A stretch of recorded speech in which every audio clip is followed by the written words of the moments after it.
현대시 읽는 방법에 대해 알아보겠습니다. 이 시간에는 시의 주제를 파악하는 방법과 시어의 의미를 파악하는 방법에 대해 살펴보겠습니다. 같은 글이라도 감상자의 기분에 따라 다르게 해석되는 경우도 많습니다. 물론 어휘력과 감상 능력의 차이에 따라서도 편차가 생기기 마련입니다.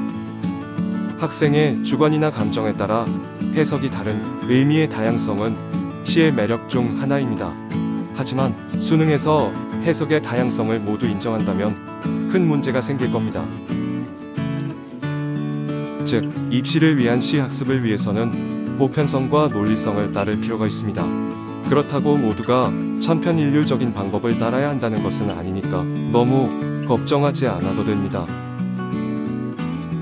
자, 그러면 이제 시의 주제를 파악하는 일반적인 방법을 소개하겠습니다. 여러분은 지금부터 소개하는 세 가지를 중심으로 직접 시를 감상해보며 자신만의 방법을 찾아내시길 기대합니다. 시를 감상할 때는 첫째, 시적 상황, 둘째, 정서 및 태도, 셋째, 화자의 의식을 파악해야 합니다.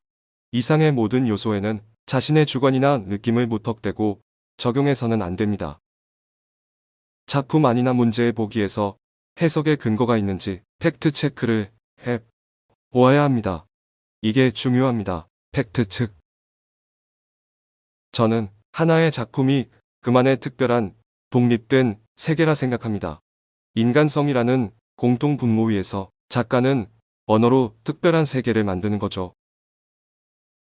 그래서 저는 그 세계 속에서, 그러니까 작품 속의 관점으로 작품을 이해하려 노력합니다. 완전히 새롭지 않은 작품도 있습니다. 그것은 감흥이 덜하거나 나와 세계관이 비슷하거나 등의 이유로 쉽게 이해될 겁니다. 지금부터는 아라가 이야기해 줄 겁니다. 화면을 주목해 주세요. 아씨, 부탁해요. 네, 수고하셨습니다. 우린 1번부터 보겠습니다. 시적 상황을 정확히 이해해야 합니다. 작가가 새롭게 만들어낸 세계를 이해하라는 말입니다. 시적 상황을 구성하는 가장 중요한 요소는 말하는 이, 즉, 시적 화자입니다. 화자가 어린이인가 어른인가, 또는 남자인가 여자인가를 알므로써 독자는 그에게 좀 더 가깝게 다가갈 수 있습니다. 화자의 정체는 시의 어조를 통해서 효과적으로 파악할 수 있습니다. 시적 화자보다 더 분명하게 드러나는 것은 시적 대상으로서의 제재입니다. 제재를 파악하기 위해서는 화자가 무엇으로부터 정서적인 자극을 받고 있는지, 무엇을 가장 중요하게 언급하고 있는지를 살피면 됩니다. 제재는 제목에 나타나기도 하고 시 속에 등장하는 사물 가운데 가장 자주 언급되거나 강렬한 느낌을 주는 것을 찾아보면 알 수 있습니다. 제재 그 자체와 함께 그것이 어떠한 시간적, 공간적 배경 속에 놓여 있는지 보는 것도 상황 이해에 도움이 됩니다. 화면에 2번을 보겠습니다. 시적 상황에 대한 화자의 정서 및 태도를 살펴야 합니다. 시적 대상이나 상황에 대해서 보이는 반응은 화자가 그 순간 어떤 감정 상태에 있는지, 나아가서 기본적으로 어떤 생각을 가지고 있는지를 보여주는 중요한 단서가 됩니다. 그리고 이런 생각을 해보길 바랍니다. 화자가 대상과 친하게 지내려 하는가, 아니면 거리를 두려 하는가, 대상을 좋게 보는가, 나쁘게 보는가, 그것을 통해 알 수 있는 화자의 감정 상태는 어떠한가. 말하자면 시적 대상에 대한 화자의 태도를 파악하고 이를 통해서 화자의 정서를 짐작해 보아야 합니다.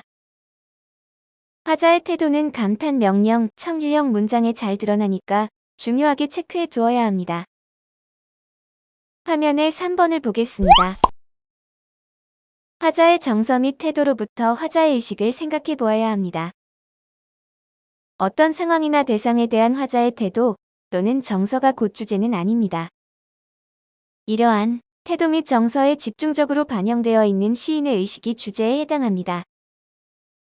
따라서 주제를 파악하기 위해서는 화자의 정서와 태도가 기본적으로 시인이 가지고 있는 어떤 생각에서 비롯된 것인지를 이해해야 합니다.